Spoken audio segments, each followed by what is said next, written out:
재림 성도 여러분, 안녕하세요. 오늘은 결심보다 중요한 것은 습관이다라는 제목으로 하나님 말씀 증거하겠습니다. 본문의 말씀 누가복음 22장 39절로 40절의 말씀 읽어드립니다. 예수께서 나가사 습관을 따라 감람산에 가시매 제자들도 따라갔더니 그곳에 이르러 그들에게 이르시되 유혹에 빠지지 않게 기도하라 하시고. 아멘.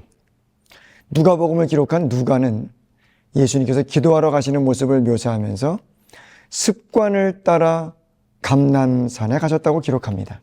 그러니까 예수님께서 감람산에 기도하러 가시는 일은 가끔 한 번 있는 일이 아니라 습관적으로 반복된 라이프 스타일이었음을 알 수 있습니다. 사랑하는 성도 여러분, 습관이 정말 중요합니다. 습관은 결심보다 어떤 의미에서 훨씬 더 중요합니다. 아무리 결심을 많이 해도 습관으로 굳어지지 않으면 그 결심이 열매를 맺을 수 없기 때문에 그렇습니다. 신앙생활도 마찬가지입니다. 결심하는 일, 아주 중요한 일입니다. 그러나 그 결심이 삶의 습관으로 발전하지 않는다면 열매를 거둘 수 없게 될 것입니다. 습관이 안 되면 또 넘어지고요. 습관이 안 되면 또 좌절하게 되고요. 습관이 안 되면 결국 포기하게 됩니다. 여러분, 그 유명한 개구리와 전갈 이야기를 한 번쯤은 들어보셨을 것입니다. 전갈이 강 건너편으로 가고 싶어서 개구리에게 자신을 좀 등에 태워달라고 부탁합니다. 개구리가 벌쩍 뛰면서 네가 날 쏘아 죽일 텐데 내가 어떻게 너를 태워줄 수 있느냐. 전갈이 설득합니다. 내가 널 쏘면 너도 죽지만 나도 죽는다. 그러니 안심해라. 그럴듯하여 전갈을 등에 업고 건너가는 중에 개구리가 독침을 맞고 죽게 되었습니다. 죽어가면서 이야기합니다. 왜 쏘았느냐? 전갈이 대답합니다. 나도 안 쏘려고 애를 썼는데 나도 모르게 쏘고 말았어. 습관이 얼마나 중요한 것인가를 알려주기 위한 이야기입니다. 그러므로 좋은 습관을 만들 필요가 있습니다. 또 만들어진 좋은 습관이 있다면 계속 유지하고 강화시켜 나가야 합니다. 신앙생활에 있어서도 꼭 가졌으면 하는 몇 가지 좋은 습관들이 있는데요. 오늘 그 좋은 습관들을 몇 가지 좀 말씀드리도록 하겠습니다. 첫 번째, 교회 잘 다니는 습관입니다. 히브리서 10장 25절입니다. 모이기를 패하는 어떤 사람들의 습관과 같이 하지 말고 오직 권하여 그날이 가까움을 볼수록 더욱 그리하자. 초기 기독교 시대에도 모이기를 패하는 습관을 가진 사람들이 있었던 것 같습니다. 정말 좋지 않은 습관이고 교회의 덕이 아니라 해를 끼치는 습관이 아닐 수 없습니다. 안타깝게도 오늘날 모이기를 패하는 습관은 점점 더 거세지고 있습니다. 한 기독교 통계 자료에 의하면요, 이 한국 개신교인 중에 가나안 성도 비율은 2012년도 10.5%에서 2023년도에는 26.6%로 2.5배 급증한 것으로 나타났습니다. 현재는 31%까지 가나안 성도 비율이 올라가고 있다고 합니다. 여기서 가나안이라는 이 말은요, 가나안을 거꾸로 읽으면 안 나가가 되기 때문에 기독교 신앙을 가지고 있지만 교회에는 나가지 않는 기독교인을 말합니다. 사실 기독교인이라고 부르기도 좀 그렇고, 그렇다고 기독교인이 아니라고도 할 수 없는 다소 애매한 위치에 있는 크리스찬들입니다. 재림교회 안에서도 분명히 가나안 성도가 있을 것입니다. 통계에 의하면 이 청년층에서의 가나안 성도 비율이 중장년층에 비해서 훨씬 높게 나타나고 있습니다. 교회의 미래를 생각해 볼 때 심각한 현상이 아닐 수 없습니다. 이러한 때에 우리 모든 성도들이 해야 할 중요한 일은 무엇이겠습니까? 모이기를 패하는 습관을 패하고 모이기를 힘쓰는 대대적인 교회 출석 운동이 일어나야 합니다. 어린아이로부터 노년에 이르기까지 모든 성도들이 교회에 열심히 다니는 운동이 필요합니다. 그것이 습관으로 굳어질 때까지 계속 반복하고 서로 격려하고 서로 권하면서 그렇게 기도해야 합니다. 교회 출석이 왜 그렇게 중요합니까? 교회를 결석하는 일이 습관으로 굳어지면 신앙 생명이 위태로워지기 때문에 그렇습니다. 한두 번 결석으로 갑자기 신앙 생명이 위태로워지지는 않을 것입니다. 그러나 그 행동이 반복되다 보면 그 반복이 습관이 되고 그 습관은 무서운 힘으로 발전해서 나중에는 통제불능 상태에 이룰 수 있습니다. 무슨 일을 반복할 것인가는 대단히 중요합니다. 교회 출석을 등한히 하는 일이 반복되어 습관으로 굳어진다면 신앙 건강은 치명타를 입게 됨을 잊지 않게 되시길 진심으로 바랍니다. 행동이 반복되면 습관이 되고 습관은 품성을 이루게 되어 그 품성으로 말미암아 우리의 현세적인 또는 영원한 운명이 결정된다. 같은 행동을 21번을 반복하게 되면 습관이 된다고 합니다. 21번 반복하면 기억 반응이 대뇌 피질에서 뇌관으로 내려온다고 하는데요. 뇌관은 무엇에 관여하는가 하면 바로 호흡과 심장 박동에 관여한다고 합니다. 그렇기 때문에 반복을 통해서 습관이 형성되면 숨을 쉬듯 심장이 뛰듯 자연스럽게 어떤 행동이 나오게 되는 것이죠. 저는 요즘 안식일학교 열세 기억절에 도전을 하고 있습니다. 얼마나 안 외워지는지 모릅니다. 안 외워지기 때문에 한 구절을 반복하고 또 반복해서 입으로 읊조립니다. 그러면 나중에는 머리에서는 생각을 못해도 입술에서 저절로 나오기도 합니다. 이런 기억 반응이 아마도 대뇌피질에서 뇌관으로 내려오는 현상이 아닐까, 저는 그렇게 생각을 해보았습니다. 머리보다 몸이 먼저 반응하는 것이죠. 교회 출석 잘하는 일이 우리 몸의 온전한 습관이 되면 결석할 경우에 우리 몸이 불편해서 못 견디게 될 것입니다. 그러나 교회를 빠지는 일이 습관이 되면요, 교회 가는 일이 불편하게 느껴질 수 있을 것입니다. 여러분들은 어느 쪽이 더 편하십니까? 이 지상에서의 모임은 우리들이 서로 말할 수 있고 모든 필요한 도움을 서로 나누어 바른 길로 행하게 하며 하늘 모임에서 우리의 유업을 얻을 수 있도록 한 하나님의 지정하신 방법인 것이다. 모든 집회에서 그대는 그리스도와 그리스도의 사람들과 더불어 만난다는 것을 기억하라. 교회에 모여서 예배하고 교제하는 일은 우리가 영원한 유업을 얻도록 하나님께서 지정하신 방법입니다. 모든 집회에서 우리는 믿음의 형제들 뿐만 아니라 그리스도를 만나게 됨을 잊어서는 안 될 것입니다. 교회 잘 다니는 습관이 우리 모든 재림 성도들에게 있게 되기를 진심으로 기도합니다.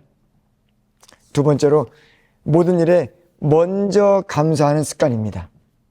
아무것도 염려하지 말고 다만 모든 일에 기도와 간구로 너희 구할 것을 감사함으로 하나님께 아뢰라. 그리하면 모든 지각에 뛰어난 하나님의 평강이 그리스도 예수 안에서 너희 마음과 생각을 지키시리라.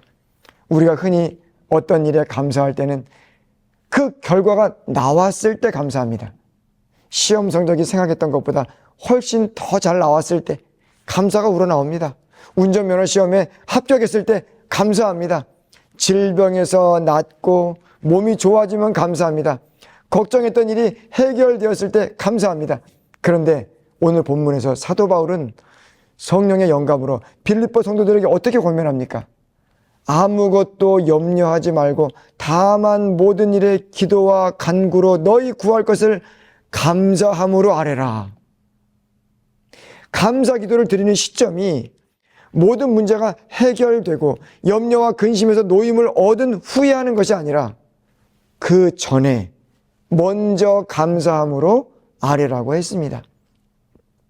어떻게 먼저 감사할 수 있을까요? 결과도 나오기 전에 먼저 감사할 수 있는 이유가 무엇입니까? 그것은 결과를 주장하시는 하나님을 믿을 때, 그때 가능합니다. 물론 그 결과가 자신의 기대와 다른 경우도 있을 수 있습니다. 그러나 그 모든 과정과 결과에 대하여 하나님께 맡기고 기도했을 때 자신의 기대대로 결과가 나오든 그렇지 않든 하나님께서 주신 결과라는 확신 때문에 감사할 수 있는 것이죠. 하나님께서는 언제나 최선의 것을 주시기 때문입니다. 이렇게 믿음으로 먼저 감사하는 사람의 마음에 주시는 선물이 바로 하나님의 평강입니다. 빌립보 4장 7절의 말씀을 다시 한번 읽어보겠습니다. 그리하면 모든 지각에 뛰어난 하나님의 평강이 그리스도 예수 안에서 너희 마음과 생각을 지키시리라. 아멘. 그래서 하나님께 늘 감사하는 사람의 삶에는 평안과 여유가 있습니다. 이러한 평안과 여유는 결코 스스로 만들어낼 수 없습니다. 감사가 습관이 되면 심지어 불행한 일을 만날 때도 감사부터 먼저 하게 됩니다. 네투엘이라고 하는 유명한 성경 주석가가 있었습니다. 그가 어느 날 집으로 돌아오다가 골목길에서 강도를 만나서 심하게 폭행을 당하고 지갑도 빼앗긴 채 겨우 집에 돌아오게 되었습니다. 그는 가족들을 안심시키고 서재로 올라가서 다음과 같은 감사의 목록을 기록했습니다. 첫째, 내가 단 한 번도 전에 강도를 당한 적이 없음을. 둘째, 그들이 나의 지갑을 가져갔지만 나의 생명을 가져가지 않았음을. 셋째, 비록 그들이 내가 가진 것을 다 가져갔지만 그것이 그리 많지 않음을.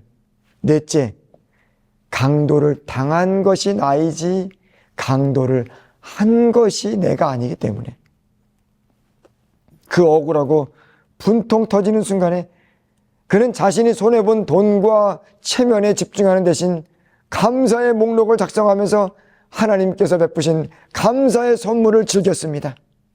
감사하는 습관은 행복한 인생이 되는 첫걸음이고 믿음의 복을 받은 사람들에게 나타나는 공통적인 특징입니다. 하나님 나라에는 불평불만을 하거나 찡그리고 투덜대는 사람은 단 한 사람도 없습니다. 감사의 습관이 몸에 완전히 배인 사람들이 모여 사는 곳이 하늘나라이기 때문에 그렇습니다. 미리 감사드리는 습관을 통하여 언제나 행복한 재림 성도로 살아가시길 진심으로 기원합니다. 세 번째, 성도들을 좋은 눈으로 바라보는 습관입니다.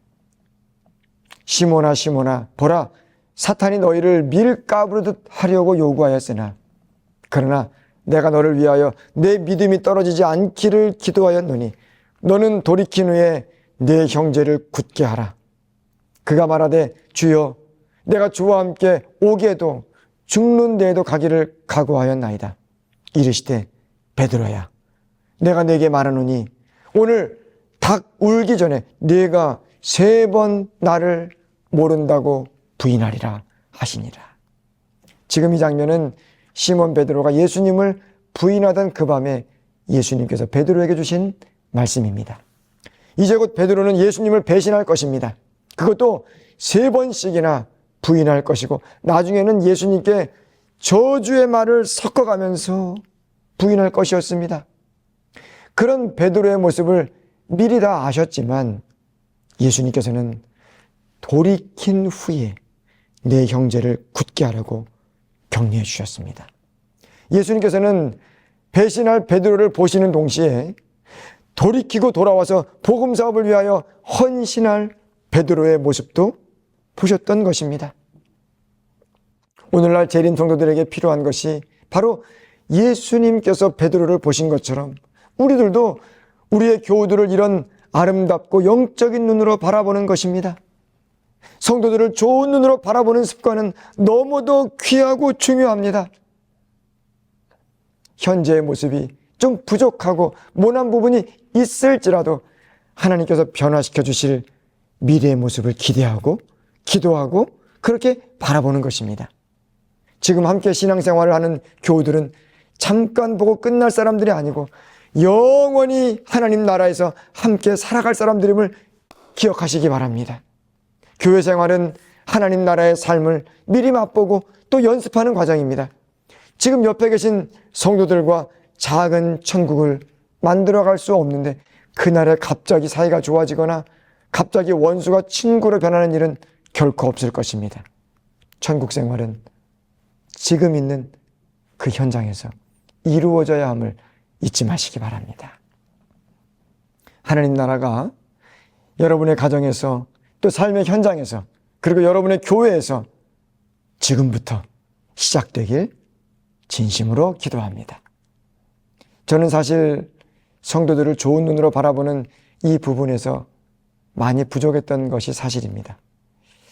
성도들의 장점보다는 단점에 더 많이 집중했고요. 또 그 단점 때문에 힘들어했던 경향도 있었습니다. 그런 제 모습을 보셨던 어떤 장로님께서 하루는 저에게 이렇게 말씀해 주셨습니다. 목사님, 교인들을 좀 더 좋은 눈으로 바라봐 주셨으면 좋겠습니다. 솔직하고 진실한 그분의 이야기를 들으며 저는 제 자신의 모습을 순간적으로 되돌아보게 되었습니다. 그리고 뭔가 깊은 생각에 잠기지 않을 수 없었습니다.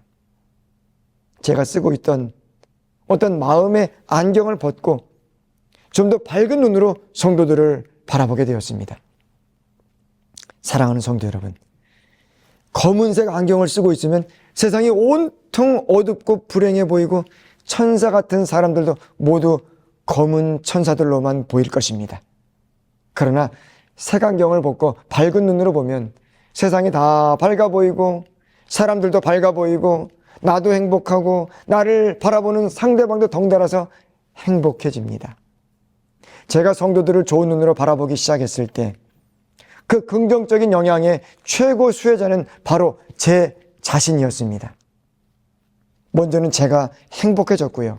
그 행복은 자연스럽게 성도들에게로 흘러갔습니다. 그리고 성도들은 한마음 한뜻으로 연합하는 공동체가 되어갔습니다. 지역사회를 위하여 시간과 재정이 많이 들어가는 봉사에 즐겨 헌신하게 되었고요.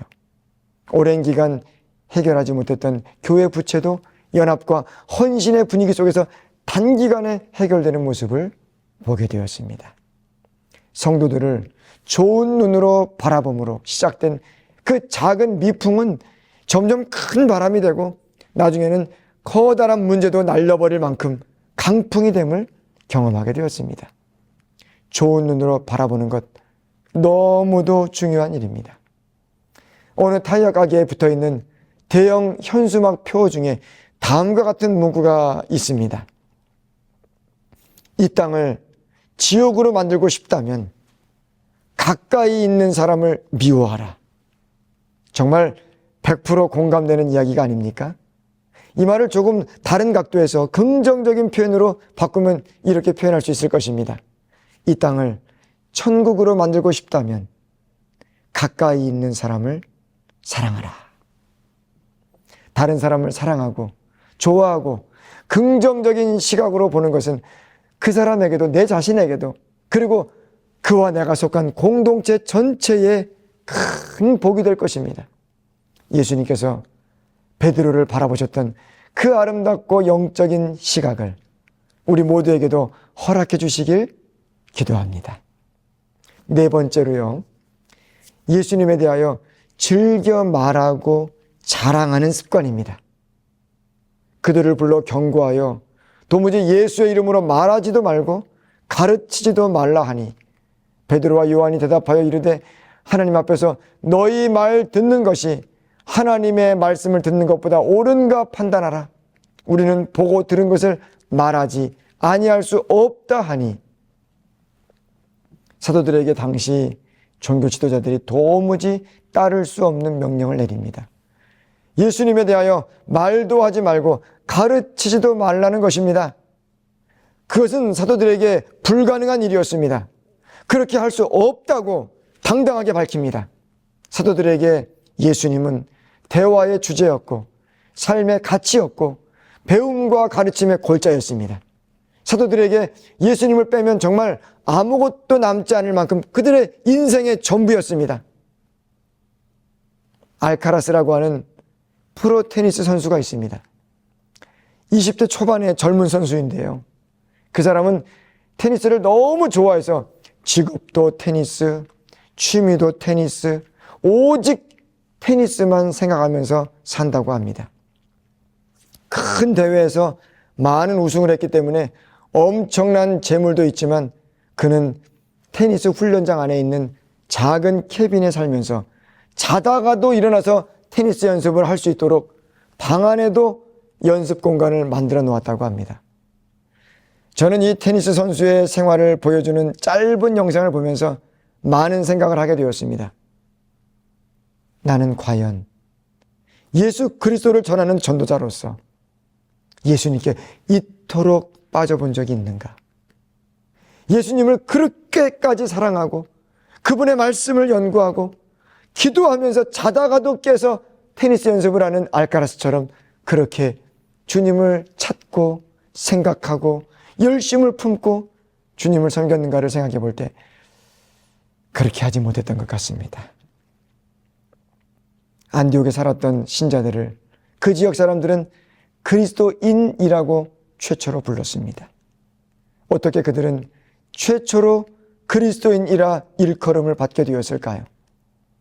바나바가 사울을 찾으러 다소에 가서 만남에 안디옥에 데리고 와서 둘이 교회에 1년간 모여있어 큰 무리를 가르쳤고 제자들이 안디옥에서 비로소 그리스도인이라 일컬음을 받게 되었더라.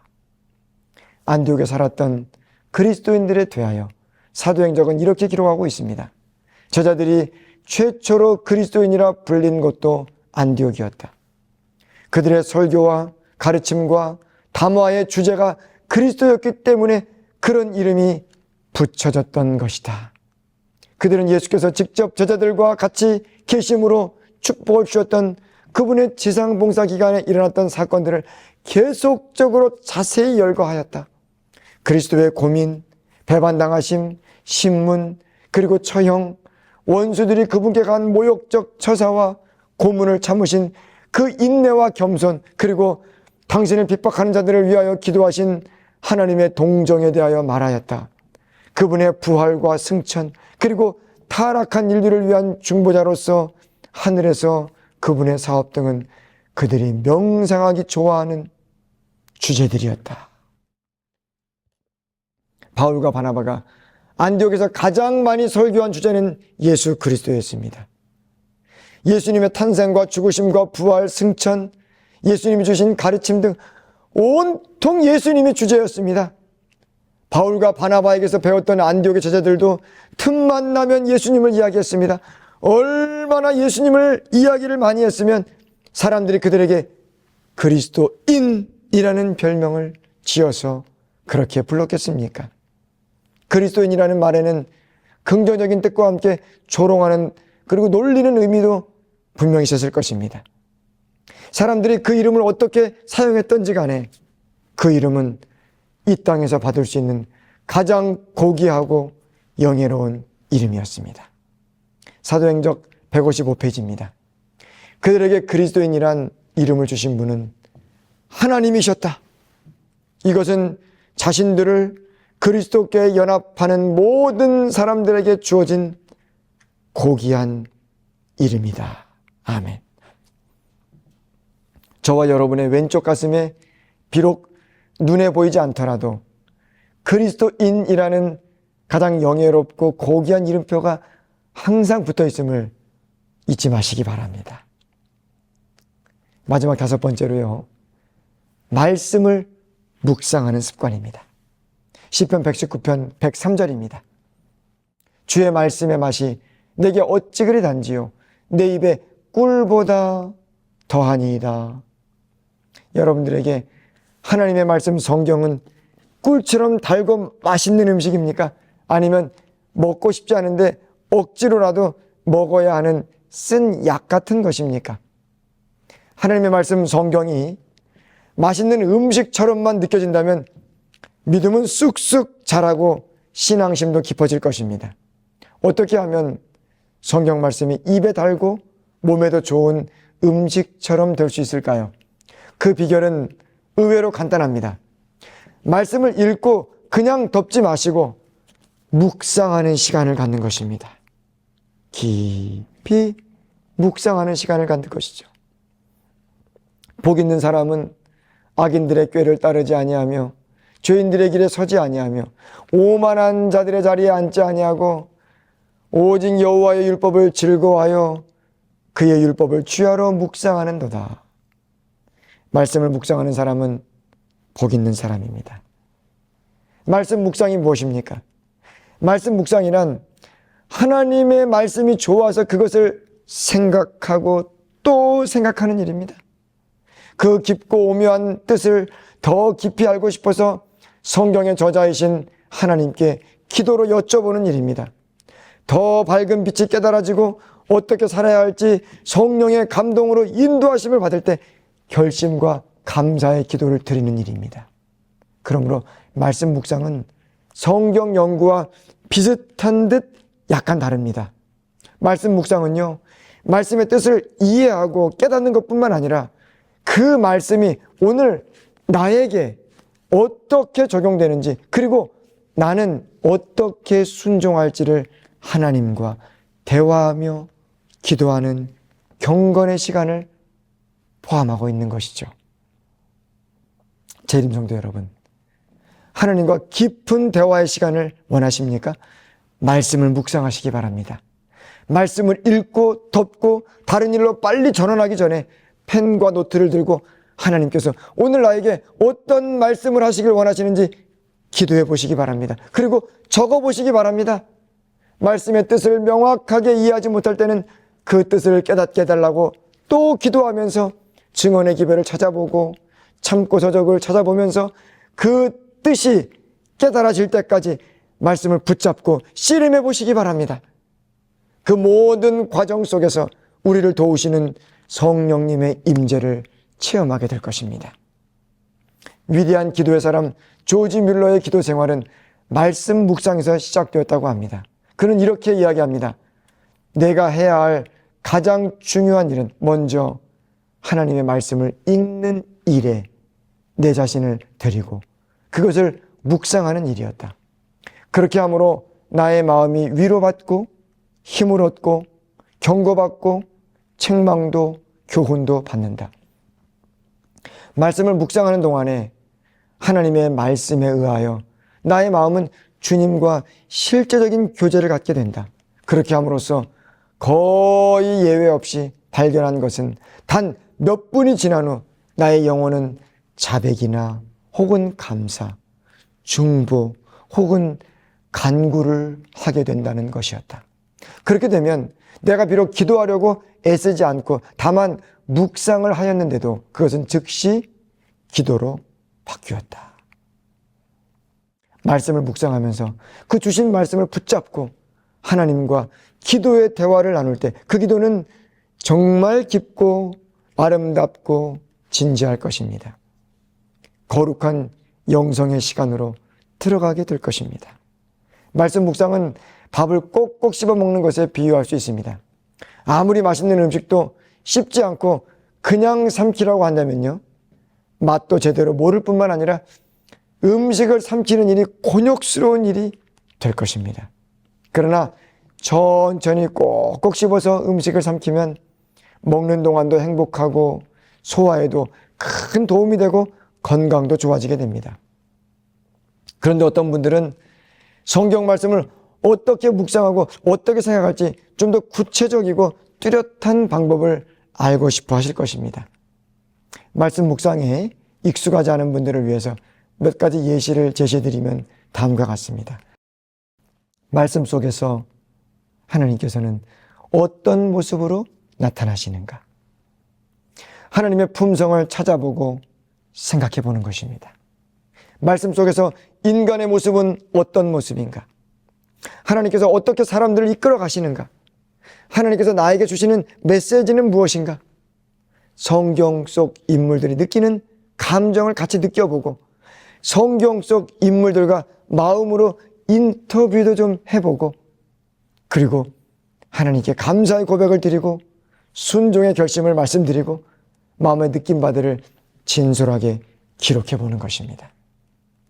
이렇게 말씀을 묵상하는 습관을 갖게 된다면 여러분의 신앙생활은 지금보다 훨씬 더 생생하고 활기차게 될 것입니다. 말씀을 묵상하면서 하나님과 깊은 대화를 나누고 있는 자신을 발견하게 될 것입니다. 성경 말씀이 살아있고 운동력이 있고 좌우의 날선 어떤 것보다도 예리하여 혼과 영과 관절과 골수를 찔러 쪼개는 능력의 말씀임을 실감하게 될 것입니다. 말씀 묵상이 여러분의 삶의 습관으로 온전히 자리 잡길 진심으로 소원합니다. 오늘 말씀을 정리하겠습니다. 습관은 결심보다 중요합니다. 아무리 큰 결심도 습관으로 굳어지지 않는다면 열매를 거둘 수 없기 때문입니다. 신앙생활에서 꼭 필요한 좋은 습관 몇 가지를 말씀드리면 다음과 같습니다. 첫째, 교회 잘 다니는 습관입니다. 둘째, 모든 일에 먼저 감사하는 습관입니다. 셋째, 성도들을 좋은 눈으로 바라보는 습관입니다.